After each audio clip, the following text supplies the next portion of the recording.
Olá, meu caro internauta. Muito bom dia a você, muito boa tarde e muito boa noite. E hoje o Rondônia ao Vivo está aqui com um programa especial. Afinal de contas, está um momento de eleição, um momento em que você que está aí tem até domingo para tomar uma decisão, escolher quem você acha que é o melhor para administrar Porto Velho. Essa cidade que, ao mesmo tempo que nos apaixona, nos deixa triste por uma série de motivos, né?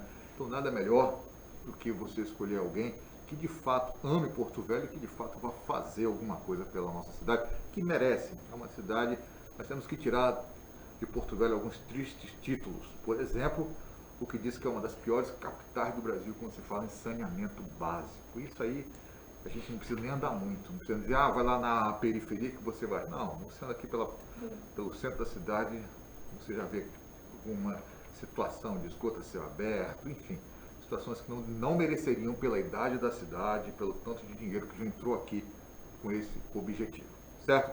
Mas o Rondônia ao Vivo quer lhe auxiliar nesse momento tomar esta importantíssima decisão.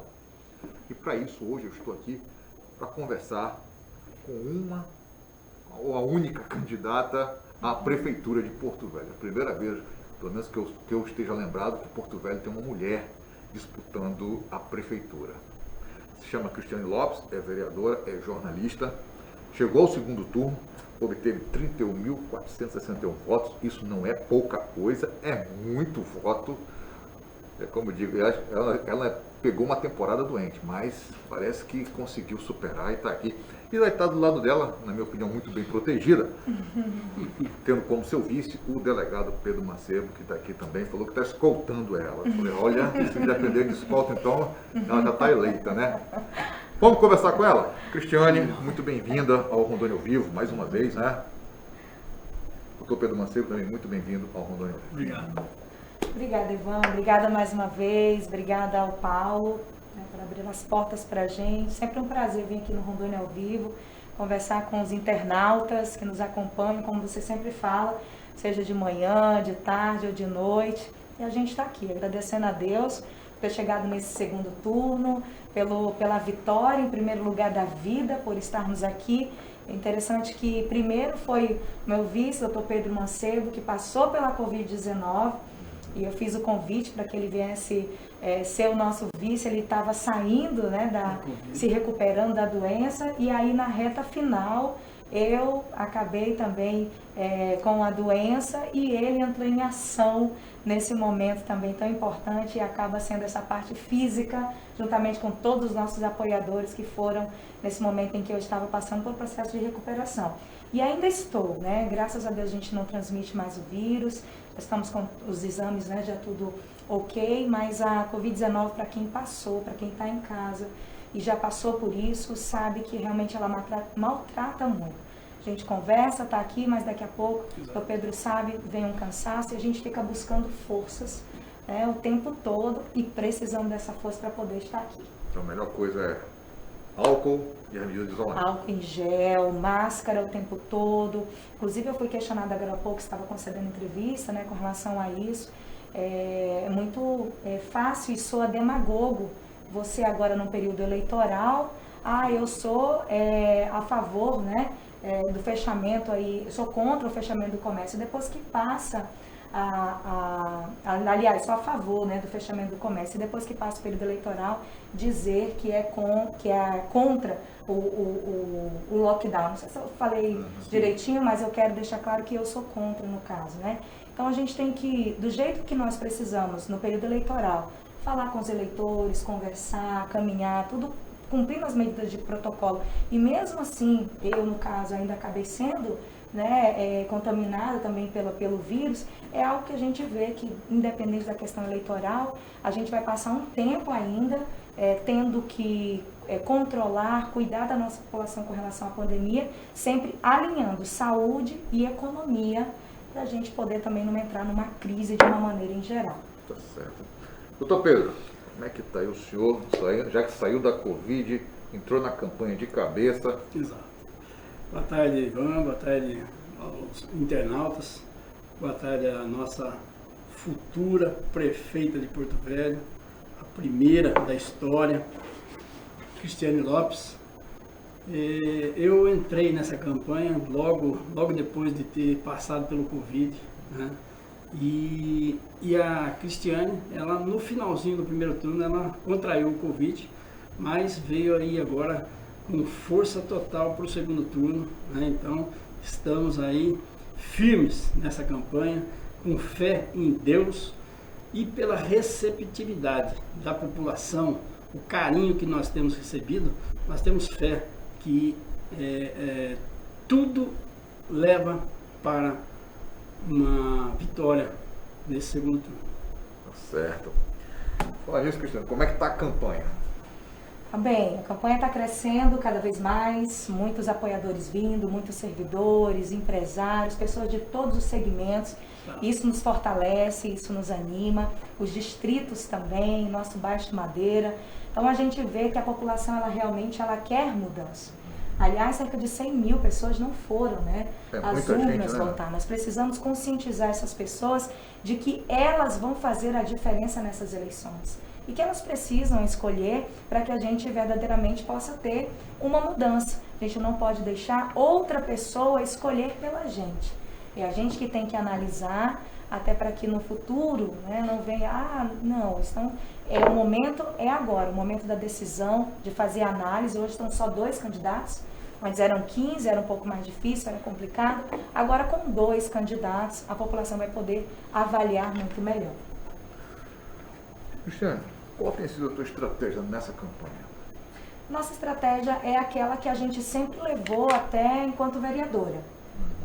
Caminhar, estar nas ruas, isso no primeiro turno, né? Nós iniciamos assim, dialogando com toda a nossa sociedade, conversando, participando das reuniões, ouvindo as propostas, construindo tudo isso, essas propostas, né? Colocando o nosso plano de governo, inclusive nos distritos, foi dos primeiros que nós começamos a andar na ponta do Abunã, e lá dos distritos eles fizeram uma relação de todas as reivindicações que eles precisam.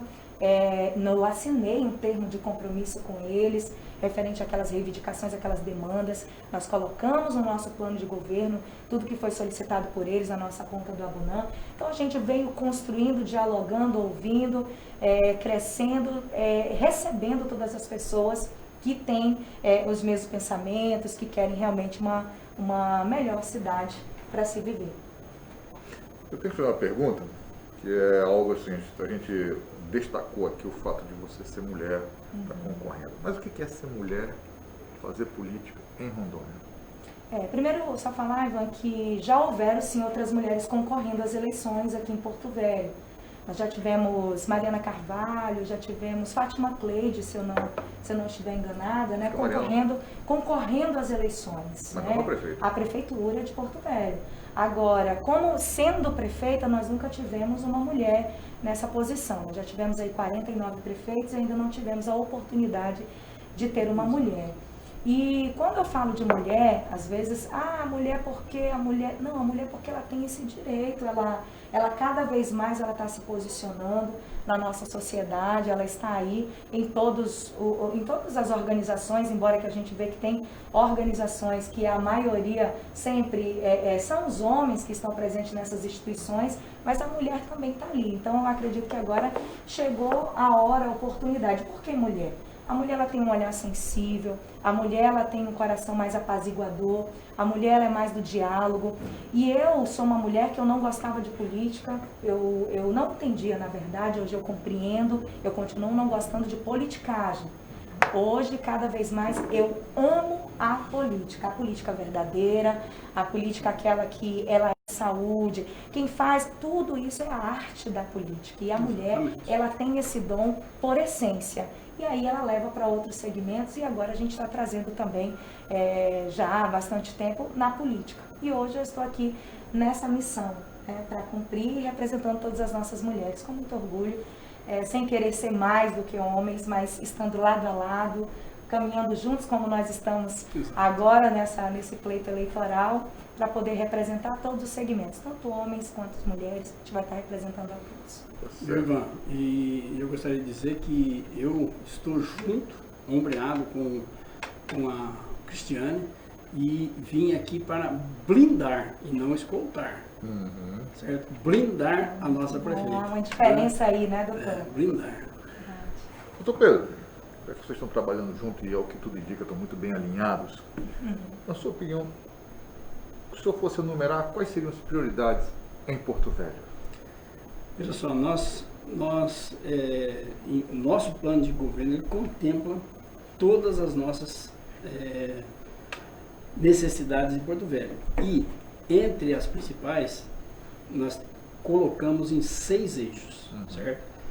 Agora, eu vejo que prioridade, hoje, em razão da pandemia, é a saúde, certo? A saúde é prioridade.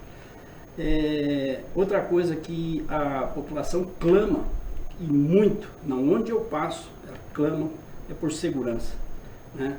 E o aspecto crescimento da população, a cultura, nós temos que, sim, valorizar a educação. Então, esses 3 pontos são essenciais e prioritários em qualquer administração.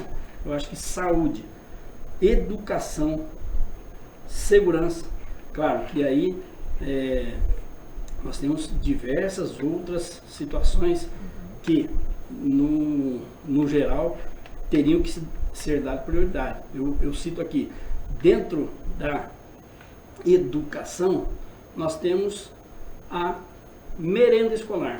Merenda escolar exige agricultura familiar. Então, são coisas que nós vamos alinhando, né, e que serão sempre prioridade. Então, as prioridades são essas, mas as nossas secretarias vão ter que estar alinhadas, visando que todas elas se sustentem, se interliguem e tragam o melhor para cada área que nós pretendemos executar. Tá certo. Cristiane, caso você seja eleita, quais são os critérios para montar o teu secretariado?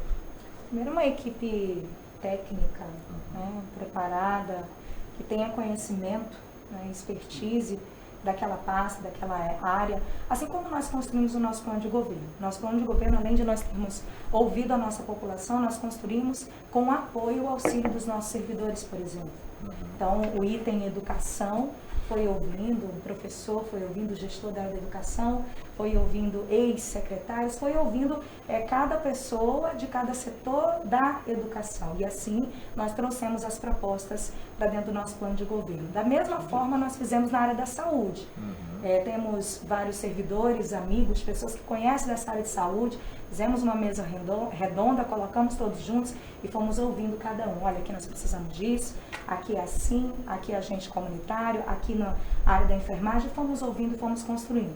Então é dessa maneira, para cada setor, alguém que tem expertise naquela área, conhecimento técnico e que possa realmente trazer um resultado, seja um gestor, seja um líder, que acompanhe de verdade a equipe ao qual ele vai estar comandando, ele vai estar liderando. Ok. Cristiane, agora no teu secretariado, você aceitaria alguém que tivesse como religião Umbanda ou Candomblé? Claro, gente. A gente não avalia, como eu falei agora há pouco, não é uma questão de religião ou raça. Você avalia a pessoa pelas suas qualificações técnicas e conhecimento na área em que ela vai atuar. Questão religiosa, cada um tem um livre-arbítrio. Nós temos algo chamado livre-arbítrio, onde cada um pode escolher o seu segmento, a sua religião.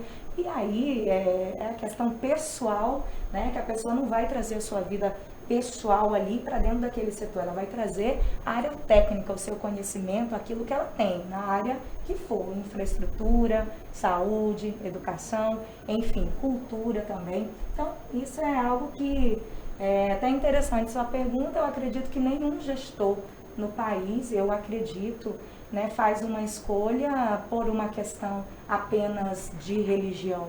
Eu penso que não é dessa maneira. Primeiro técnica, primeiro pessoal, de trabalho e resultado. Com isso você está me dizendo que as igrejas e os pastores não terão influência numa administração Cristiane Lopes? Te faço a pergunta por quê? Porque Perfeito. É algo que tem chegado muito claro. a nós aqui no jornal, esse tipo de questionamento. Perfeito, Ivan. Gente, eu sou evangélica, todos sabem disso. Eu tenho uma cobertura espiritual. O nome do meu pastor se chama Paulo César, quero mandar um abraço para ele. E claro que dentro, cada um com seu livre-arbítrio, né? Você busca as suas forças de algum lugar. Eu busco as minhas forças em Deus. E cada um vai buscar as suas forças naquele ser, né? Naquilo que ele acredita. Eu creio em Deus, eu tenho minha cobertura espiritual. Nós pretendemos, né, ter um conselho, como nós tivemos até aqui. Na campanha, eu tenho um conselho, pessoas que oram por mim, pessoas que intercedem por mim. Inclusive, um dos motivos, para quem crê, o fato de eu estar aqui agora se chama milagre. Porque você com 70% do pulmão comprometido e você não precisar ir para um leito de UTI, eu vejo algo chamado milagre. Então, mas aí é uma questão de fé, né? Então, claro que eu sempre terei, não só no governo a partir do ano que vem, mas como sempre tive em minha vida, uma cobertura espiritual, pastores intercedendo e orando por mim. Aí acho que a próxima pergunta você vai perguntar, mas algum pastor, ele poderá assumir alguma secretaria, alguma parte técnica dentro da sua gestão? Assim como nós temos pessoas de outras religiões, da religião afro, de qualquer outra religião, nós temos pastores hoje que são promotores, nós temos pastores advogados, nós temos pastores técnicos, nós temos pastores servidores públicos, nós temos pastores que têm. Então, assim, não é uma questão pelo fato de ser pastor ou por ser padre, né? Padre, no caso, a Igreja Católica, o padre ele não tem um outro trabalho, né? Um outro segmento. Não é pelo fato de ser do candomblé, vamos falar outra religião que eu não lembro aqui agora, da Umbanda ou ser ateu. É a qualificação da pessoa. E nós temos pastores, homens e mulheres de Deus, também técnicos e preparados também, se for preciso, para também assumir uma área técnica na nossa cidade. Mas não é o critério, mas se for e tivermos, claro que também farão parte. Como você pretende trabalhar a educação básica em Porto Velho, que é uma responsabilidade das prefeituras? A prefeitura, hoje nós estamos com uma defasagem muito grande dentro do nosso município, né, Ivan? Nós temos mais de 18 mil crianças de creches e pré-escolas fora da sala de aula. Essas informações foram nos repassadas agora, durante o período eleitoral, primeiro turno, onde o Tribunal de Contas fez uma reunião com todos os pré-candidatos e foi nos repassado a todos nós candidatos, todos os números, todos os dados do nosso município. E esse é um deles, 18 mil crianças fora da creche e da pré-escola. Isso nós estamos desatualizado desde 2016. Desde 2016, o Porto Velho já era para ter universalizado a questão escolar, não era para ter nenhuma criança fora da sala de aula. Mas nós temos.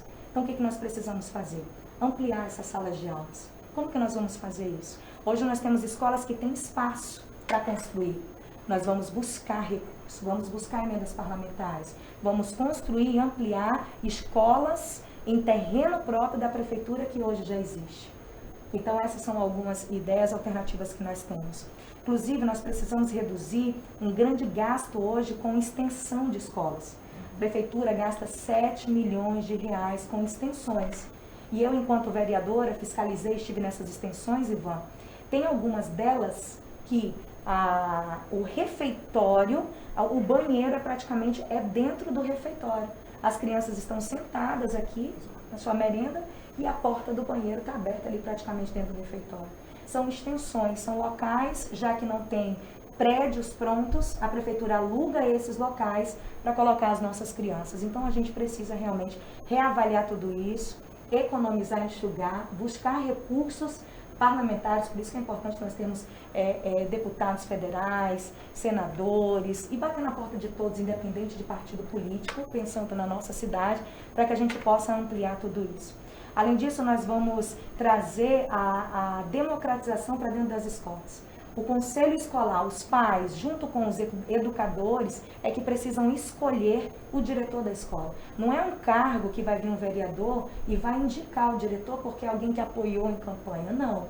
Quem tem que escolher o diretor daquela escola são os pais, é o conselho escolar e dependendo também da qualificação daquele diretor. Nós vamos atuar também na capacitação dos nossos diretores escolares. Vamos fazer a formação continuada para os nossos servidores da educação, não só para os professores, mas para o setor administrativo, para os diretores. Nós vamos promover também dentro das nossas escolas do município, como que eu posso dizer, um incentivo, um estímulo para a melhor escola. Quando a gente faz esse estímulo, quando a gente estabelece metas, valoriza, enfim, vamos fazer um evento, vamos premiar esse diretor, ele tá ali, mais um estímulo a mais, para que ele e a equipe dele possa trazer cada vez mais um ensino de qualidade. Outra coisa que eu desejo, quando eu conversei com os nossos técnicos, eu falei, gente, eu tenho um sonho, colocar um atendimento médico dentro da escola. Você já imaginou a criança chegar dentro de casa e falar para a mãe, mãe, fiz a minha consulta hoje, está aqui o exame, aqui está marcado o exame para eu fazer, porque a mãe está trabalhando muitas vezes, não tem a creche, já tem essa dificuldade, e ela não precisar ir até uma unidade de saúde para agendar uma consulta para essa criança, para esse aluno, e ele ter esse atendimento da escola. E foi muito interessante porque o que eu recebi dos nossos servidores, dos nossos técnicos, tanto da saúde quanto da educação, é que isso, nós já temos leis específicas para isso, Ivan. Nós temos leis maravilhosas no nosso país. Aliás, o país com o maior número de leis e bonitas no papel é o Brasil. E a gente só precisa fazer o quê? Implementar. Então, o que eu estou falando não é algo impossível, é algo que já existe, nós já temos leis específicas, a gente só precisa implementar, ter vontade, querer ver as coisas acontecerem para a gente ver o atendimento das crianças nas escolas. Enfim, são tantas iniciativas, é tanta coisa que a gente precisa colocar em prática e, às vezes, algo mínimo, mas que vai fazer a diferença dentro daquela escola, e quando faz a diferença na escola, faz a diferença na educação da criança, aumenta o índice do IDEB, que estamos atrasadíssimos no ranking do IDEB, em 20º lugar entre todas as capitais do país, é um vergonhoso para nós, né? Rio Branco, ao lado, nosso vizinho, está com 6,7 no índice do IDEB. Como que se melhora o índice do IDEB? Tendo transporte para a criança, tendo uma merenda de qualidade, tendo um diretor ali que realmente está condizente, trabalhando realmente em conjunto com os seus técnicos, com o seu corpo pedagógico daquela escola. Tudo isso é uma soma para que a gente traga um resultado, que é o IDEB, elevar esse índice aí. Você falou um ponto, que é colocar médico nas escolas. Mas nós sabemos que as UPAs aqui em Porto Velho estão faltando médicos. Ótimo. Não é colocar médico dentro da escola, porque não tem como o médico realmente ficar lá dentro da escola.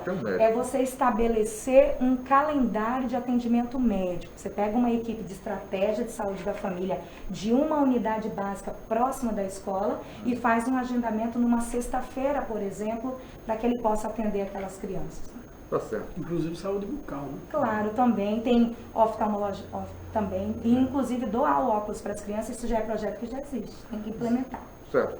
Agora, como você pretende fazer com que as UPAs atendam a população de Porto Velho, quando a gente sabe que é uma grande reclamação na questão da saúde, como o senhor falou, seu Pedro, é a falta de atendimento médico. Como é que a saúde vai ser tratada? Claro. Quando a gente fala de UPA, a UPA ela é o último estágio dentro do município. Na verdade, a UPA ela só está superlotada porque a Dona Maria, o seu Zé, o seu João, eles não conseguiram atendimento lá na unidade básica de saúde da família, lá dentro do bairro, que se chama Estratégia de Saúde da Família, onde nós deveríamos ter esse acompanhamento através dos ACS, os agentes comunitários de saúde, fazendo esse levantamento na área coberta próximo daquela unidade de saúde, fazendo esse acompanhamento estratégico. Hoje, Ivan, como na ponta, nas unidades básicas, nós não estamos com essa cobertura suficiente. Antes, em Porto Velho, a cobertura era de 70%, nós já chegamos a ter uma cobertura de 70% de atendimento de estratégia da saúde da família. Hoje nós estamos apenas, somente quase a metade da nossa população é área coberta, outra área é descoberta. Então a gente precisa reforçar o atendimento, não é na UPA, é fazer com que a pessoa não chegue na UPA. A UPA não é para estar superlotada. A UPA é situação de acidente de trânsito grave. E aí, quando fala de acidente de trânsito, a gente fala de uma educação no trânsito, a gente fala de implementar o plano de mobilidade urbana. Você vê que tá, como o doutor Pedro falou, é tudo interligado. Então, você não tem que deixar lotar a UPA. Como que você faz para não lotar a UPA? Aumentando a quantidade de equipes de estratégia de saúde da família dentro da unidade básica. E aí, Cristiane, como que você vai fazer isso para contratar, se hoje a gente está em meio a uma pandemia, temos que analisar o orçamento do nosso município? Em primeiro lugar, hoje o nosso orçamento é de 1 bilhão e 500 milhões, fora os recursos de capitais, né, que aí complementa um pouco mais. Agora a gente precisa enxugar a máquina pública. Hoje nós temos o que? 1.800 e poucos cargos comissionados dentro da prefeitura. Tem que ter um corte, mínimo aí de 30% um corte dessa quantidade de cargos comissionados. Quando você enxuga a máquina, vai sobrar mais recurso, né? Hoje nós temos recurso dos royalties das usinas que não estão sendo bem aplicados. Quando você utiliza bem esse recurso dos royalties, você consegue investir mais na saúde. Hoje nós temos uma área descoberta que precisa ser cadastrada. Como que você cadastra? Pega uma equipe, faz uma pesquisa ali num bairro, por exemplo, ali vamos colocar um bairro ali próximo do Cristal da Calama, e aí já pega também o Cristal da Calama, que não tem um posto de saúde lá dentro. Você faz um levantamento da quantidade de famílias, coloca no ESUS, que é um cadastro do Ministério da Saúde. Automaticamente, quando você cadastra, o Ministério da Saúde entende que aumentou a quantidade de famílias e que precisa de mais recursos para poder contratar. E o recurso vem. Essas medidas que eu estou falando aqui, Ivan, é conhecimento de pessoas que estão dentro da gestão. São nossos servidores que entendem, que sabem exatamente onde está o fio ali, o que a gente precisa exatamente fazer e que não está sendo feito, para poder a gente conseguir recurso e contratar. Uma equipe de estratégia de saúde da família é formada por um médico, um enfermeiro, um técnico, um odontólogo e 5 agentes comunitários de saúde. Essa é uma equipe completa. Hoje nós não temos equipes completas. Nós estamos defasados, precisamos realmente ter condição de poder contratar. Então, a gente vê que é uma questão de gestão, de administração, de controle, de fazer os levantamentos necessários, aplicar bem o recurso, ter um acompanhamento, se preocupar de verdade para que as coisas aconteçam. Aí a gente não tem a UPA lotada, como a gente vê hoje acontecendo em Porto Velho. Ok. Cristiane, numa gestão Cristiane Lopes, como que as comunidades, a gente tem que falar em nome das minorias que moram em Porto Velho e que fazem parte da nossa sociedade, como você pretende trabalhar a comunidade LGBT, os gays, lésbicas, enfim, todos os senhores?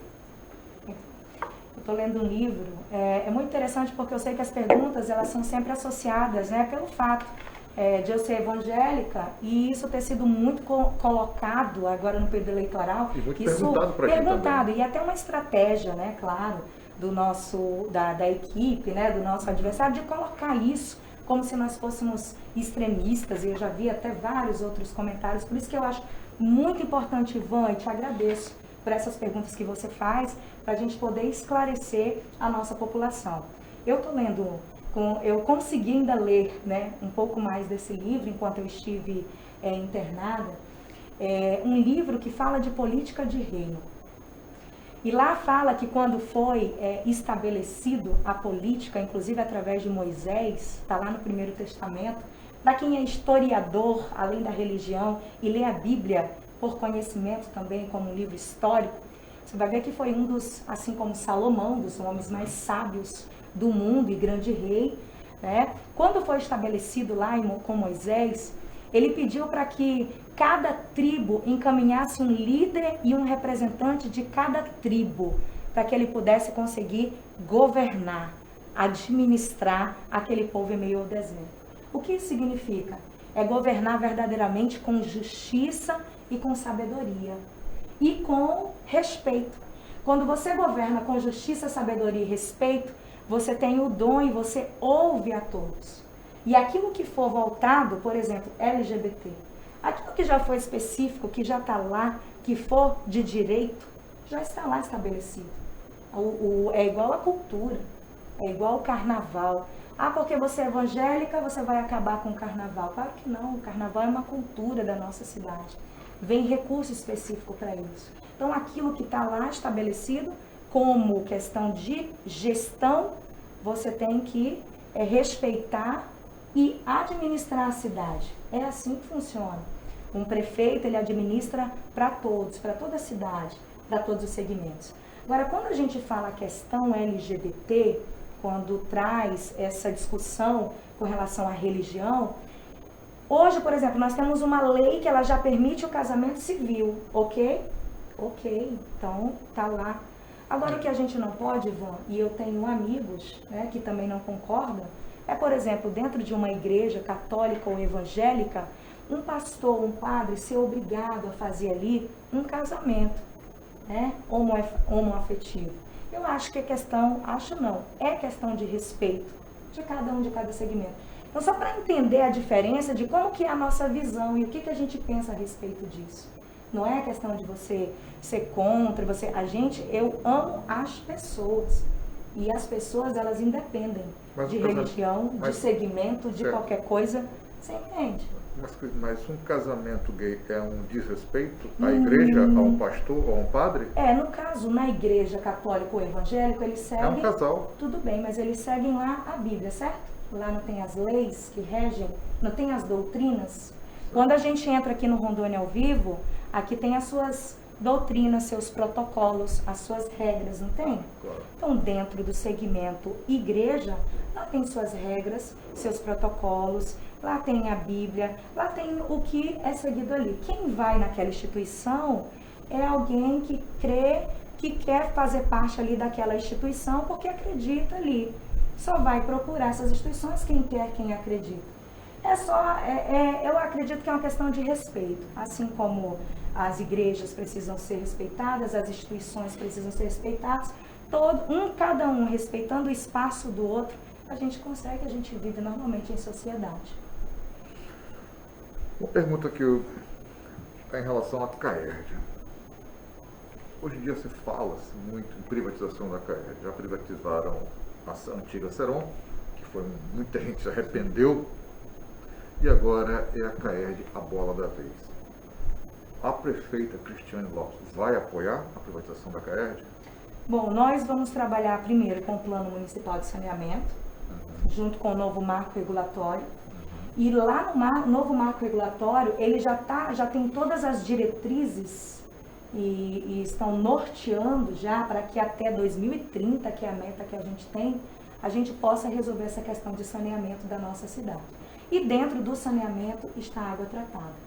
Então, conforme a gente implementar o plano municipal junto com o novo marco regulatório, a gente vai fazer um processo licitatório para a contratação de uma empresa, e aí vamos analisar de que maneira vai ser isso com a nossa equipe técnica. Agora, o importante de tudo isso é a gente iniciar esse grande trabalho aqui em Porto Velho, que tem apenas 5% de rede de esgoto e menos de 30% de água tratada. Mas a senhora vai apoiar a privatização da CAERD? Se for a da CAERD, não. Eu não tenho esse pensamento de apoiar a privatização da CAERD. Para mim, hoje, a CAERD, eu vejo ela não tem condição de atender a nossa cidade. A CAERD, ela está sucateada. A CAERD nós temos tanto na ponta do Abunã quanto em todos os outros pontos da nossa cidade. Nós temos placas enormes de obras inacabadas com valores que vieram para cá e essa obra nunca foi concluída. Então, não vejo hoje a CAERD com condição alguma de resolver o problema de água tratada da nossa cidade. Nós temos que buscar outras alternativas, outras maneiras. E isso, o que for melhor, a gente vai analisar tecnicamente e a gente vai buscar para que a nossa população tenha água.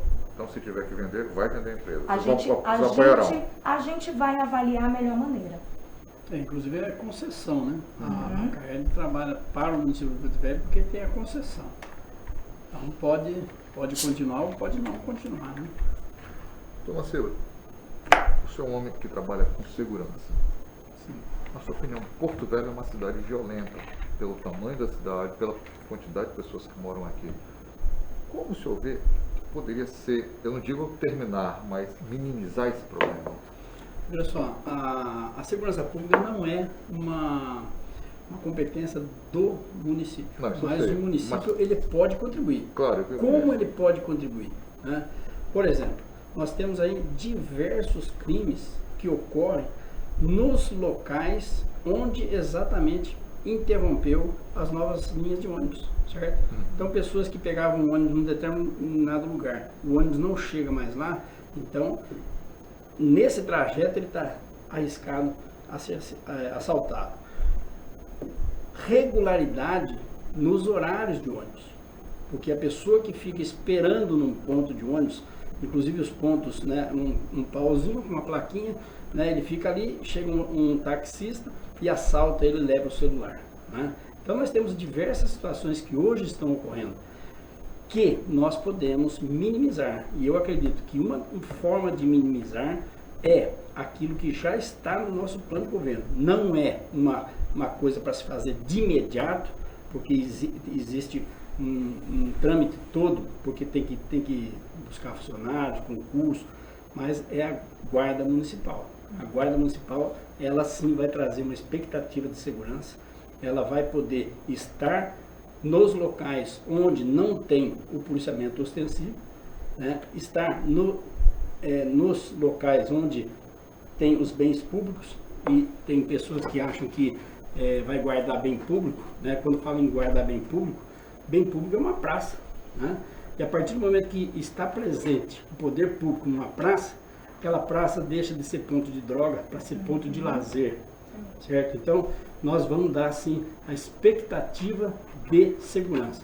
Claro que fazendo as parcerias, né, os convênios com o Estado, com a União, né, Polícia Civil, Polícia Militar, para que possam estar juntos, né, e emanados com a finalidade de diminuir a criminalidade. Inclusive, existe também a pretensão de se criar, no aspecto violência doméstica, uma ouvidoria, né? Uma ouvidoria que estaria pronta para ser o primeiro a receber a informação e compartilhar isso com a Polícia Civil, Polícia Militar, se for caso de flagrante, atuar na hora, ou levar ao conhecimento da Polícia Investigativa, para que não fique os casos sem justiça. Então, são metas que a prefeitura pode sim colaborar com a segurança pública. Então seria mais ou menos, né, com essa visão. Ok. Cristiano, você tem sido alvo de muitas fake news. O que você tem feito para rebatê-las? Ou você só não? Deixa abrir isso. Algumas, são muitas mesmo. A última, tem uma interessante que eu aproveito a oportunidade, estava circulando, essa não circulou muito, um áudio de uma suposta, né, uma pessoa, uma diarista minha. Eu achei interessante, né, quando eu ouvi dizendo que eu maltratava as minhas diaristas, né? E aí, eu tenho uma família grande, né? Eu tenho uma filha, 2 enteados, eu, meu esposo, ainda temos o Luke, nosso cachorrinho, né? E são moças, eu tenho enteado de 18 anos em casa, minha filha tem 15, o Arthur tem 14... E lá em casa, cada um tem a sua missão, né? Porque desde criança assim eu aprendi com meus pais e assim eles também. Cada um tem a sua função dentro de casa. Vou até discriminar aqui. Minha filha lava o banheiro e limpa a casa. A Alanis lava a louça, faz o almoço. O Arthur ajuda a recolher o lixo, né? E eu e meu esposo, a gente vai chegando, vai colocando a roupa para bater. Junta a roupa de todo mundo, vai colocando a roupa para bater. A gente tem um trabalho dentro de casa, cada um fazendo o seu papel, colaborando dentro de casa. Então eu não tenho diarista dentro de casa, só por esse motivo mesmo, pelo fato de envolver a família, da gente estar junto, estar presente e ter uma vida normal como muitas pessoas têm, né? Então surgiu, doutor Pedro, um áudio falando que era de uma diarista, por exemplo, nossa, lá de casa, né? Então são coisas assim absurdas. Agora inventaram uma outra que pegaram, aí eu aproveito a oportunidade da fake news para falar do nosso trabalho. Pegaram umas fotos nossas, porque nós criamos o Dia Municipal do Feirante no ano passado e fizemos na feira, uma ação na feira. Levamos corte de cabelo, massagem para o feirante, fizemos sorteio de brindes. Então pegaram uma pessoa maldosa, pegou essas fotos do ano passado, pegou aqui o adesivo de campanha, montou, colocou na camisa e colocou como sem máscara, porque eu estava sem máscara, como se eu estivesse espalhando o vírus, a Covid-19, para outras pessoas. É muito dolorido fazer uma situação dessa, né, com uma pessoa. Eu passei pela Covid, doutor Pedro também, é uma situação complicada, até psicologicamente para a gente, é muito dolorido, isso mexe com o emocional da gente, é com o físico, é com o emocional, é com tudo. Então, é muita maldade. Tanto é que as pessoas, a gente fica tentando buscar, eu no meu caso, fico tentando buscar, a gente fica, de quem que foi e tal, você não tem como parar para analisar. Porque você já pensou, você colocar, atribuir a uma pessoa, uma situação, você não sabe de onde vem, você não sabe. Então é algo que a gente tem que respeitar a dor das pessoas. E quando você entra na política, as pessoas elas não respeitam a dor, o momento das outras pessoas. Essas foram algumas das fake news. E o que você faz para rebater? A gente vai, o povo, né? O povo começa a comentar, começa a dizer que não é verdade, vai respondendo. Alguns a gente vai respondendo, outro, dependendo da gravidade, entra a questão da justiça, né? Porque tá aí para isso. Vai lá, faz a ação, tira do ar, porque no período eleitoral é muito isso. Eram 15 e agora são 2. E as assessorias jurídicas, né, do período eleitoral estão aí para isso, para ir para cima mesmo, para pedir para tirar. Tudo bem que alguns sites vão lá e revertem, muda o título, né? Coloca como se a gente fosse o terrível, o mal, porque foi... Mas isso aí é do jogo, essa é a maneira como alguns gostam de atuar e trabalhar. A gente vai tentando combater desse jeito, comentando, respondendo. Agora aqui, eu aproveito a oportunidade para agradecer, que é uma oportunidade para a gente poder esclarecer, mas é uma coisa muito terrível, inclusive até de polícia, o caso de Polícia Federal. Fake news é caso de Polícia Federal, não é nem Polícia Civil, é isso. Cristiane, você é do partido PP, progressista, certo? Progressista, que dizem que um dos grandes caciques é a família Cassol. Qual foi a influência deles numa administração Cristiane Lopes em Porto Velho? Legal. Eu sou do progressista desde quando eu entrei na política, na vida pública. Fui convidada pelo deputado Aelso, do Partido Progressista. Estou como vereadora, finalizando meu mandato, e agora candidata, saí a federal e agora candidata a prefeita pela nossa cidade. Deputada federal Jaqueline Cassol é a nossa presidente estadual do Partido Progressistas. E ela, como deputada federal, com certeza vai contribuir muito destinando emendas parlamentares para a nossa cidade. Hoje não há realmente essa parceria com a administração que aí está. Isso dificulta, né? Até pelo fato dela ser do interior do estado, grande parte das emendas dela hoje vão para o interior. E o interessante é que essas emendas venham para Porto Velho, venham para a capital, sejam investidas aqui em Porto Velho. Então essa é algo que nós precisaremos, claro, enquanto município, enquanto capital, ter esse recurso através de emenda parlamentar. E somos do mesmo partido, né? Cassol, o ex-senador, ex-governador, ex-prefeito, que já tem uma história política aqui na nossa capital, ele é do progressista hoje, é um membro de honra do partido, mas que hoje não está, né, mais atuando na vida pública, e nós acompanhamos disso. Inclusive há muitas dúvidas, questionamentos, pessoas que ainda nos perguntam, principalmente na ponta do Abunã, nos distritos, se ele viria a governo ou não. Porque tem algumas pessoas, muitas pessoas que gostariam que ele viesse a governo, principalmente na área rural, que é onde ele tem uma atuação e teve uma atuação muito forte. Mas ele não vem a governo, até por uma questão de justiça mesmo, não está na vida pública hoje. Então, esse é o relacionamento que eu tenho, que não sou eu que tenho, é o relacionamento partidário com a família Cassol, pelo fato deles serem do progressista. Mas não vou ter influência no comando, numa gestão Cristiane Lopes? Não vou ter influência. Agora, o ex-governador Cassol, ele tem experiência na parte de agricultura. Claro que tudo que for bom de todas as pessoas, a gente sempre absorve.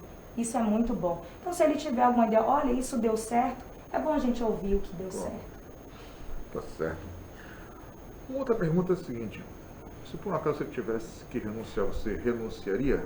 O delegado Pedro Mancebo assumir? Doutor Pedro Mancebo, quando eu o convidei para estar comigo nesse projeto, uma das nossas primeiras conversas eu falei para ele, olha, eu preciso de um vice-prefeito atuante, porque em Porto Velho nós temos aí infelizmente, né, aí uma situação terrível que quando o prefeito ganha, o vice fica isolado, o vice não trabalha, o vice ganha durante os 4 anos de mandato para não fazer nada, né? Há uma briga sempre ali bem no início.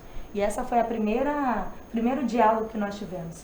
Então é alguém que já está atuando como meu vice-candidato, meu vice-a-prefeito agora no período eleitoral. Então ele vai estar muito alinhado comigo. E a gente nunca sabe o dia de amanhã. Se Deus o livre, acontece alguma coisa, como aconteceu, eu fiquei doente. Isso já foi um teste, já foi um momento que nós passamos.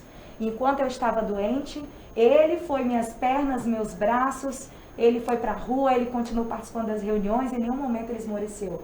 Então, realmente é um trabalho que nós vamos fazer durante os 4 anos, juntos, pela nossa cidade. Você está tendo apoio do governador Marcos Rocha? O que é o apoio que você pergunta? O que é apoio de governador?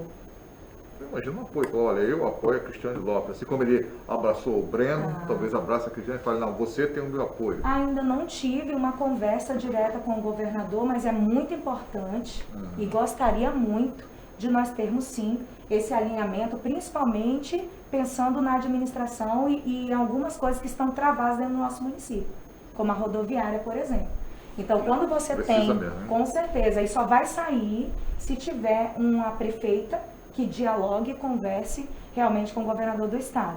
Né? Então, é muito bem-vindo, né, a força do governador. Aí eu não sei, aqui eu estou falando institucionalmente.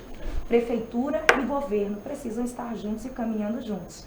Eu vejo uma força muito importante e eu tenho certeza que a nossa população também vê para que a gente consiga resultados para a nossa cidade. Tá certo, Cristiane, com certeza. Cristiane, infelizmente está chegando no final. Ah, aqui. não, eu nunca gosto. Já falamos muito. Eu nunca hoje, gosto dessa parte do final. Eu nunca gosto dessa parte do final. Hoje eu vou quebrar um pouco a regra, tá? Não quebra, não sei o que você vai fazer, mas... Pedro Mancebo, eu queria que o senhor desse as suas considerações finais. Depois a Cristiane. Legal, muito legal. Normalmente começa As com mulher, honras, né? eu faço, não tem problema. Pois é, como eu disse, né, eu vim para blindar Cristiane Lopes e eu quero realmente ser aquele vice-prefeito atuante. Eu costumo dizer nas nossas caminhadas que estarei ao lado dela, ombreando, para que Porto Velho tenha 2 prefeitos, a prefeita e o vice-prefeito. 4 ouvidos, porque a nossa gestão vai ser participativa. Nós vamos estar alinhados e aliados em prol de um governo melhor para Porto Velho. Nossa coligação se chama Juntos por Amor a Porto Velho. E essa é a nossa meta. Juntos atender o cidadão. Juntos mudar Porto Velho. Juntos renovar. Trazer o bem-estar que a população quer e merece. Desde a ponta do Abunã até o Baixo, Médio, Alto Madeira. E todos os municípios. Inclusive com gestão itinerante, onde nós iremos sim estar presente em todos os distritos, não só em época da eleição, mas para governar junto com Porto Velho, toda Porto Velho. Então, eu gostaria de agradecer ao Ivan, ao Rondônia ao Vivo, ao Paulo, né, a oportunidade, a Deus por nos dar força de estar aqui com vocês e dizer, e pedir, antes de pedir, agradecer o seu voto no dia 15 de novembro e renovar o pedido para o dia 29, 11, Cristiane Lopes e delegado Pedro Mancebo. Cristiane, perdão. Muito bom, né? Eu gosto mais de Cris, Ivan. que eu também quero agradecer muito. Muito obrigada a todos vocês que levaram o nosso nome no primeiro turno. Agora estamos aqui no segundo. Muita força, quero agradecer a todas as adesões, todas as mensagens que eu tenho recebido. Estou buscando dar conta de ir respondendo uma a uma. Muito obrigada. Agradecer aqui ao meu vice, delegado Pedro Mancebo. Obrigada pela força, pelos braços, pelas pernas, pelo físico, né, nesse momento em que eu mais precisei. E é assim que nós vamos continuar caminhando juntos pela nossa cidade. E dia 29 de novembro está chegando. Vamos firmes nessa batalha. Mais uma batalha, porque é uma guerra, né? Aí são várias batalhas. Começa lá atrás. E agora é mais uma batalha que nós vamos enfrentar. Votando no 11, na mudança. E você que ainda está indeciso, avalia, escolhe bem, ouve as propostas, ouve aí as propostas principalmente com segurança para a nossa cidade, de alguém que nasceu na cidade de Porto Velho, que ama a cidade de Porto Velho e que verdadeiramente vive aqui em Porto Velho. Dia 29 de novembro, vote 11. Obrigada a todos vocês. Cristiane Lopes, doutor Pedro Mancebo, muito obrigado por vocês terem vindo aqui.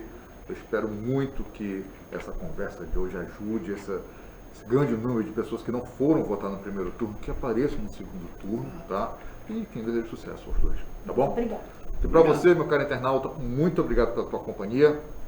Eu espero que essa conversa, mais uma vez eu repito, ajude você a tomar a sua decisão sobre quem é o melhor para Porto Velho. Um abraço e fique com Deus.